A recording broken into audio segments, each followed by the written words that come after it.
تخيل إن الدواء رسالة ولازم توصل لجسمك علشان تشتغل، بس الرسالة دي ممكن تتعطل في الطريق، وده له كذا سبب. أول سبب إن جسمك أو جيناتك بمعنى أصح مش نسخة من غيرك. مثلا اتنين أخدوا نفس المسكن، شخص هيخف الصداع عنده في نص ساعة والشخص التاني هيحتاج وقت أطول وممكن التسكين يبقى عنده ضعيف. طيب ليه ده بيحصل؟ لأن استجابة الجسم لنفس الدواء هتختلف من شخص للتاني لاختلاف الخريطة الجينية لكل واحد فيهم، وده مش السبب الوحيد. سبب رقم 2، جوه أمعائك في بيئة معقدة جدا من البكتيريا.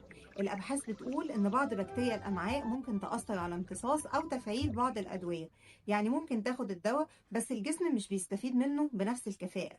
وده بنشوفه مع بعض المضادات الحيوية ودواء القولون التقرحي زي الكولوسالازين ودواء عضلة القلب زي اللانوكسين اللي ممكن البكتيريا تكسره وتقلل كفاءته، وأمثلة كتير. بس المشكلة مش هنا وبس، في حاجات احنا بنعملها كل يوم ممكن تلغي مفعول الدواء تماما. وهنا هتقول